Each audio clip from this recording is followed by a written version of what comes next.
지금 이 이야기를 듣고 계신 여러분, 혹시 오늘 아침에 집에서 나오실 때 스마트폰 배터리 잔량 한번 확인해 보셨나요? 와, 그거 안 볼 수가 없죠. 현대인의 필수 루틴이잖아요. 그렇죠.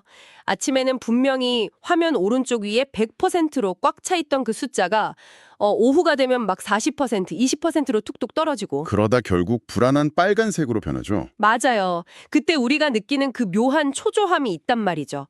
그런데 사실 가만히 생각해보면 이 배터리 아이콘이 단순히 전자기기 상태만 보여주는 게 아닙니다. 우리가 살아가는 이 세상의 아주 근본적인 물리 법칙을 보여주고 있거든요. 우주의 법칙을 보여준다. 흥미로운 접근이네요. 네, 바로 소모의 법칙이죠. 그러니까 우리가 아는 세상의 모든 빛이나 에너지는 무언가를 희생하고 태우고 닳게 만들고 계속 비워내야만 비로소 얻을 수 있잖아요. 무언가를 땔감으로 계속 던져놓지 않으면 빛도 온기도 바로 사라진다는 것. 이게 우리가 세상을 이해하는 너무나도 당연한 상식이지 않습니까? 맞습니다. 아주 정확한 비유예요. 에너지를 얻으려면 반드시 재료의 파괴, 희생이 뒤따라야 한다는 것. 이게 인류가 처음 불을 다루기 시작한 이래로 단 한 번도 예외가 없었던 우주의 가장 기본적인 엔트로피 법칙이자 생존 패러다임이거든요. 네. 그런데 오늘 우리가 함께 나눌 이 심층 분석 시간에서는 여러분과 제가 머릿속에 아주 견고하게 가지고 있던 그 상식이 완전히 산산조각 나는 경험을 하시게 될 겁니다. 오, 오늘 다룰 자료가 아주 파격적인가 보네요. 네, 엄청납니다. 오늘 파헤쳐볼 자료는 조덕근 목사의 새 메모라는 문서에 담긴 흥미로운 신학적 주석입니다. 구체적으로는 구약성경 스가랴 4장에 등장하는 등잔대와 금의 의미를 다루고 있는데요. 아, 스가랴 4장, 그 유명한 황금 등잔대 환상이 나오는 곳이죠. 맞아요. 사실 처음에 제가 이 텍스트를 열었을 때는 약간 고대 종교 상징물에 대한 그냥 그런 지루한 고고학적 분석일 거라고 생각했거든요. 보통 그렇게들 많이 생각하시죠? 네, 근데 텍스트를 파고들수록 이게 단순한 성경 주석이 아니더라고요. 우리가 매일 무언가를 막 소모하면서 살아가는 그 팍팍한 삶의 방식 자체를 완전히 뒤집어 엎는 엄청난 우주론적 패러다임 전환이 숨어 있었습니다. 우주론적 패러다임 전환이라 흥미진진하네요. 그래서 오늘 우리의 미션은 명확합니다. 기존에 우리가 알고 있던 어둠을 밝히는 유용한 도구로서의 등잔대 개념, 이걸 완전히 해체해버리는 겁니다. 그리고 이 오래된 텍스트 속에 숨겨진 충격적인 언어적 파격, 또 그것이 보여주는 완전히 새로운 에너지 메커니즘을 파헤쳐보는 거죠. 사실 이 문서가 서론에서부터 기존 학계를 향해서 아주 날카롭게 날을 세우고 있는 지점이 바로 그겁니다. 문서에서는 이걸 기능주의적 조명관의 해체라고 표현하고 있거든요. 기능주의적 조명관의 해체, 말이 조금 어려운데요.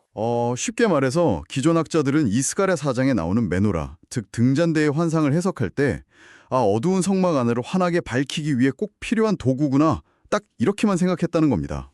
그냥 어두우니까 불 켜는 도구다. 그렇죠. 도구는 언제나 목적을 위해서 기능하니까요. 하지만 이 문서는 그 전제 자체를 아주 단호하게 거부합니다. 이 환상은 인간이 끊임없이 노동해서 연료를 채워 넣어야만 유지되는 옛 언약 시대의 조명 시스템을 완전히 부정하고 있다는 거죠. 천상과 지상이 어떻게 하나의 단일한 세계로 통합되는지 오늘 아주 깊숙이 들여다볼 수 있을 겁니다. 좋아요. 그럼 그 파격적인 물질의 언어라는 것부터 바로 짚어보죠. 저는 이 문서 앞부분 읽으면서 일종의 시각적이고 언어적인 충격을 받았습니다. 어떤 부분에서요?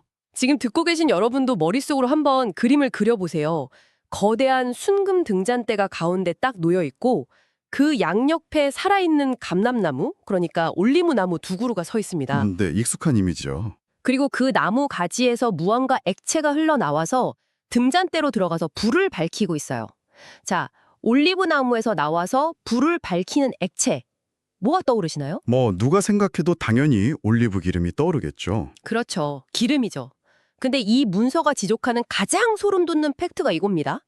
놀랍게도 스가랴 4장의 히브리어 원문을 아무리 살살치 뒤져봐도 우리가 일상적으로 쓰는 유체인 기름, 그 히브리어로 쉐멘이라는 단어가 정말 단 한 번도, 단 한 글자도 등장하지 않는다는 겁니다.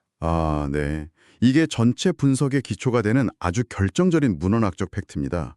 스가랴 4장 12절을 보면 선지자가 두 감람나무 가지에서 흘러내리는 그 미지의 물질이 대체 뭔지 천사에게 묻는 장면이 나오거든요. 네, 묻죠. 이거 대체 뭡니까? 하고. 그런데 그 물질을 지칭하는 단어가 기름이 아니라 명백하게 금, 히브리어로 하자합이라고 딱 못 박혀서 기록되어 있습니다. 잠깐만요, 전문가님. 저 이 대목에서 솔직히 좀 멈칫했거든요. 아니, 올리브나무 가지에서 기름이 나오는 게 아니라 액체 상태의 순금 자체가 콸콸 흘러내린다고요? 원문이 그렇게 말하고 있으니까요. 와, 이건 약간 제가 뒷산에 있는 단풍나무에 파이프를 딱 꽂았는데 달콤한 메이플 시럽이 나오는 게 아니라 눈부시게 번쩍이는 액체 다이아몬드가 쏟아져 나오는 것 같은 그런 완전 초현실적인 상황 아닙니까? 하하, 비유가 아주 찰떡이네요. 불가능한 기적이죠. 근데 제가 의문이 드는 건 이겁니다. 우리가 흔히 보는 개역개정 같은 번역본이나 다른 성경들을 보면 이걸 금기름이라고 번역해놨단 말이에요. 아니, 금이면 금이고 기름이면 기름이지 왜 굳이 원문에도 없는 기름이라는 단어를 슬쩍 끼워 넣은 걸까요? 그냥 고대인들의 시적인 비유를 번역가들이 친절하게 다듬어 준 거 아닐까요? 바로 그 지점이 번역가들이 빠졌던 심리적인 함정이자 이 문서 저자가 가장 강하게 비판하는 대목입니다. 아, 강하게 비판하나요? 그럼요. 수천 년 동안 수많은 번역가들이나 주석가들은 텍스트가 제시하는 이 불가능한 기적 앞에서 당황한 겁니다. 나무에서 나오는 액체인데 어떻게 금이 흘러? 당연히 기름이겠지. 그런데 원문에는 명확하게 금이라고 적혀 있네.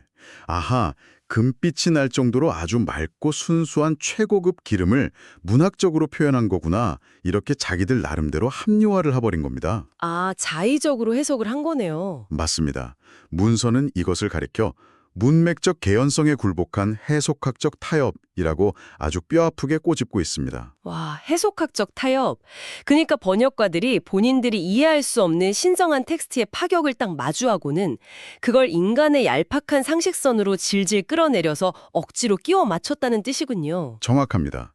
선지자 스가랴는 실수로 기름이라는 단어를 빼먹은 게 아니거든요. 의도적이고 철저하게 물리적인 기름을 의미하는 기표 자체를 텍스트에서 완전히 삭제해버린 겁니다. 의도적인 삭제다. 네, 올리브나무로부터 뿜어져 나오는 그 물질은 타서 없어지는 지상의 연료가 아니라는 거죠. 천상적인 가치와 영원성을 체화하고 있는 금 그 자체라는 것을 텍스트가 시각적으로 쾅 하고 선언하고 있는 겁니다. 아, 그럼 14절에 등장하는 그 기름이라는 단어도 의미가 다르겠네요. 네, 14절에 이츠하르라는 단어가 등장하긴 하는데요. 문서에 따르면 이 역시 등잔을 태우기 위한 소모성 유체가 아닙니다. 그건 하나님의 어전회의에선 두 사람의 영광스러운 상태를 규정해주는 특별한 타이틀로만 한정돼서 쓰일 뿐이에요. 철저하게 태워 없애는 기름의 흔적을 지워버린 겁니다. 기름의 흔적을 완전히 지워버렸다. 자, 그렇다면 우리 상상력을 조금 더 밀어붙여보죠. 당연히 있어야 할 소모성 기름이 지워지고 그 자리에 상식적으로 불가능한 액체 상태의 금이 흐른다는 문헌학적 팩트가 지금 확인이 됐어요. 네, 확인됐죠? 그렇다면 대체 이 금이 물리적으로 어떤 기괴하고도 경이로운 메커니즘을 만들어내느냐 이 질문이 자연스럽게 따라오거든요. 그러니까 우리가 아는 일반적인 식물성 기름, 이 땅의 에너지는 앞서 말했듯이 타들어가면서 스스로를 소멸시키잖아요. 맞습니다. 그게 바로 이 옛 창조 세계의 물줄이 가진 필연적인 죽음과 쇠퇴의 법칙이죠. 네네. 구약시대 제사장들이 성막에서 불 밝히던 과정을 떠올려 보세요. 아무리 거룩한 불이라도 엄청난 인간의 땀과 노동이 필요했습니다. 누군가는 매일 올리브를 지식이고 짜내서 신선한 기름을 계속 공급해야 했고요. 아침 저녁으로 계속 관리해야 했죠. 네, 그리고 다 타버린 심지의 그을음이나 재를 긁어내서 청소해야만 했습니다. 유지보수를 멈추는 순간 불은 바로 꺼지고 마는 거니까요. 아, 맞네요. 구약 제사장들은 제사장이기도 했지만 사실상 성막이라는 거대한 조명 시스템을 24시간 돌리기 위한 일종의 기술자나 다름없었겠네요. 기존의 등잔대는 결국 에너지를 끊임없이 갉아먹는 거대한 엔진이나 밑동부터 계속 녹아내리는 양쪽 같은 거였네요. 정확한 표현입니다. 근데 스가랴 4장 환상을 다시 보면요. 감람나무가 비워내는 물질, 즉 그 액체금이 순금으로 주조된 등잔대와 그걸 연결하는 순금 파이프 관으로 흘러 들어간다고 되어 있잖아요. 네, 원문 그대로의 묘사죠. 순금 파이프를 타고 액체금이 흘러서 순금 등잔대로 들어간다. 잠깐만요. 그럼 이 구조는 애초에 무언가를 태워서 불순물을 남기는 연소장치가 아니지 않습니까? 바로 그 지점입니다. 방금 떠올리신 그 시각적 이미지가 이 문서가 설명하려는 핵심 메커니즘과 완벽하게 일치해요. 와, 진짜요? 네, 문서는 이걸 재질의 완전한 일치라고 설명합니다. 순금으로 만들어진 거대한 인프라 내부로 액체 상태의 순금이 지속적으로 그냥 유입되는 거예요. 이질적인 연료를 가져와서 불태우는 구조가 전혀 아닌 거죠. 아, 그러니까 왁스나 심지가 타들어가면서 시커먼 젤을 남기는 과정 자체가 아예 생략되어 버린 거군요. 막 우리 몸속 심장에서 핏줄 타고 피가 온몸을 순환하듯이 순금의 혈관을 타고 순금이 계속해서 뱅글뱅글 도는 거잖아요. 아주 훌륭한 비유입니다.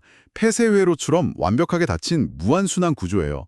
외부에서 인간이 땀 흘려서 기름을 가공하고 공급할 필요가 단 1%도 아예 개입될 여지가 없습니다. 인간의 개입이 0%다. 신성한 재질인 금이 그 자체로 자신의 순도와 농도를 영원히 보존하면서 멈추지 않고 내부로부터 구조체 전체를 부단히 새로워지게 만드는 겁니다.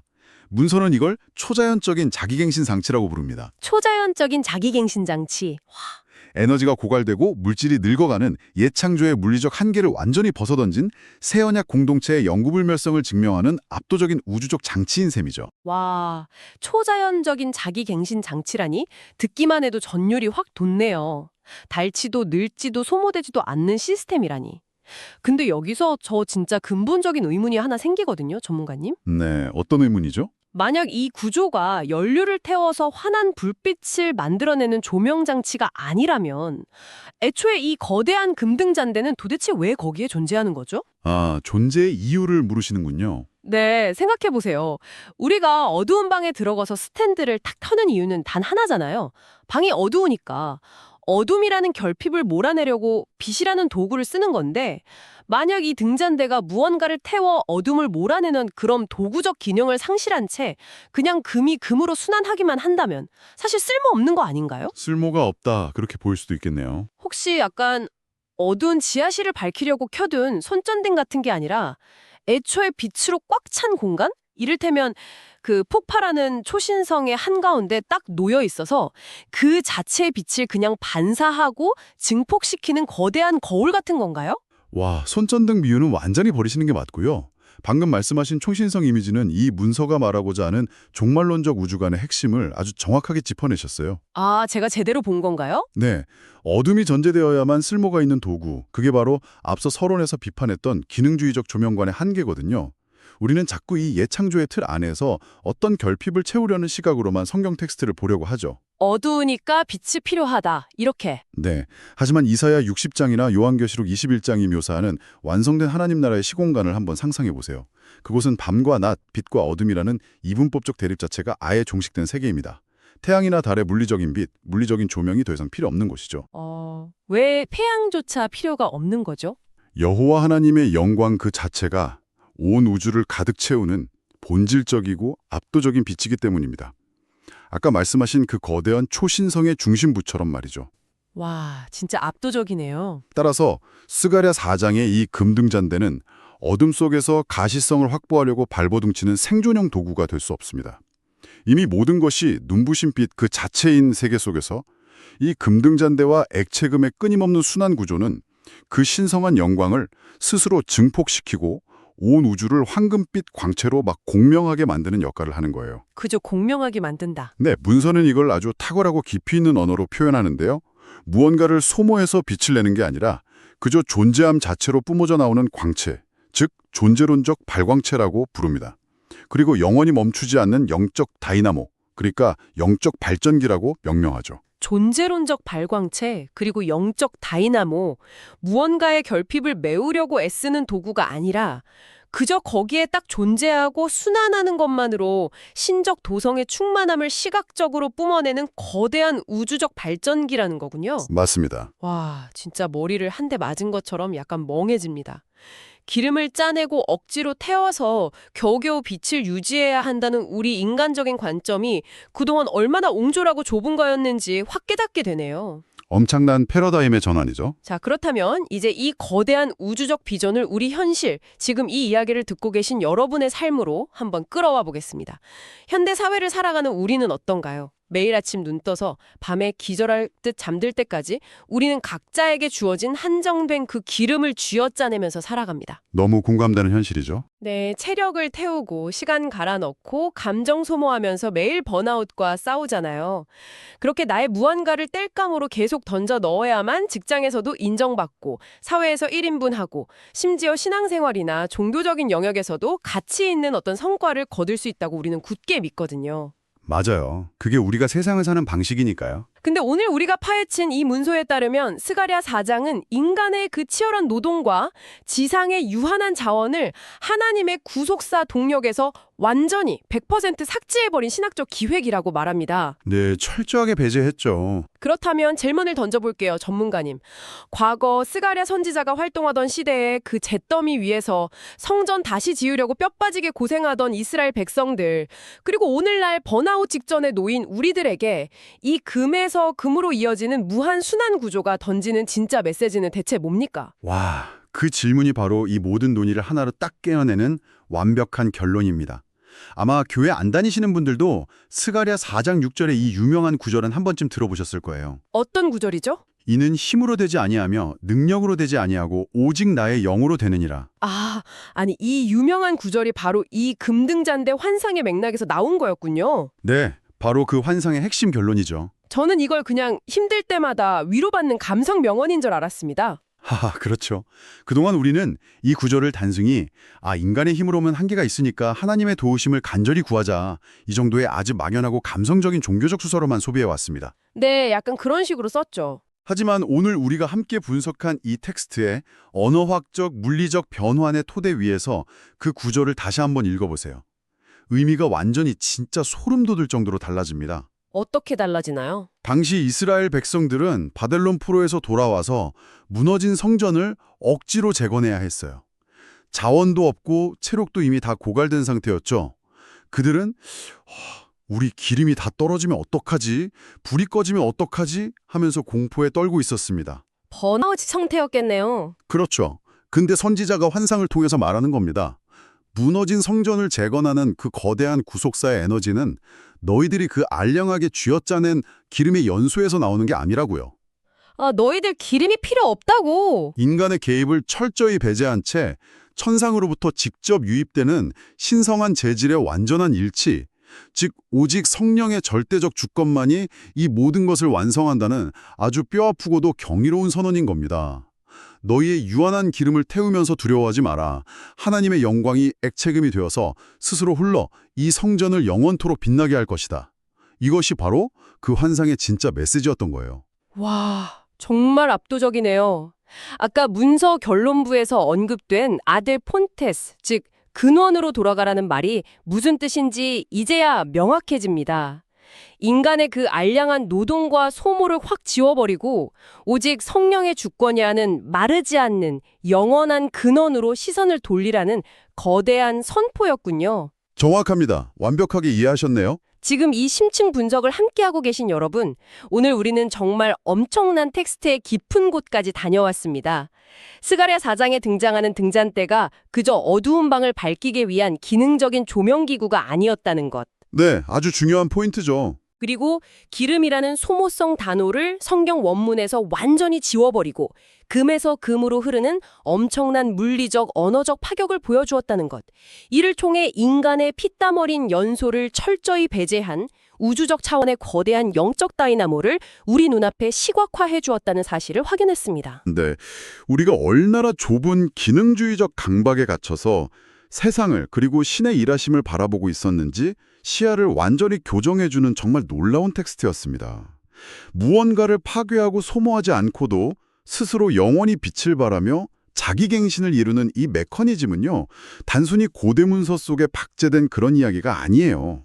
그럼요. 현실의 이야기죠. 번아웃 시대를 살아가는 오늘날의 우리에게도 동일하게 적용되는 영적이고도 실존적인 팩트입니다. 맞습니다. 그래서 저는 여러분이 내일 아침 다시 한번 여러분의 그 유한한 에너지를 태우기 위해 피곤한 몸을 이끌고 출근길에 오르실 때 오늘 우리가 나눈 이 압도적인 은혜의 무한순환 메커니즘을 마음속에 꼭 한번 떠올려 보셨으면 좋겠습니다. 내가 나의 기름을 억지로 쥐어짜내서 스스로를 불태우지 않아도 금에서 금으로 흐르는 그 초자연적인 영광의 세계가 이미 우리 곁에 묵묵히 도래해 있다는 사실을 기억하시면서요. 정말 위로가 되는 말이네요. 자, 이제 이 깊고도 놀라운 여정을 마무리하면서 여러분의 그 팍팍한 일상에 잔잔하지만 아주 묵직한 파문을 일으킬 도발적인 질문을 하나 던지고 싶습니다. 네, 들어보죠. 만약 하나님의 거대한 구속사와 그 영원한 도성이 인간의 기름이나 노동력을 단 1%도 필요로 하지 않는 스스로 완벽하게 빛을 내는 자기갱신 장치라면 말이죠. 오늘날 우리가 이 세상에서 끊임없이 무언가를 생산하고 기여하고 내 몸과 마음을 갈아 넣어야만 비로소 가치 있는 존재가 된다고 믿는 그 지독한 강박은 과연 어디서부터 온 것일까요? 정말 날카로운 질문이네요. 어쩌면 말입니다. 우리가 진짜로 활발 태워 없애버려야 할 것은 우리 삶의 아까운 에너지가 아닐지도 모릅니다. 오히려 내가 내 삶을 땔감으로 던져서 소모하고 태워야만 비로소 내가 빛날 수 있다고 믿는 우리 내면의 그 오래되고 착각어린 두려움 자체를 태워버려야 하는 것은 아닐까요? 오늘 여러분의 내면 배터리가 0%를 향해 곤두박질 치는 것 같은 그런 무력감이 드실 때 이 질문을 스스로에게 꼭 한번 던져보시길 바랍니다.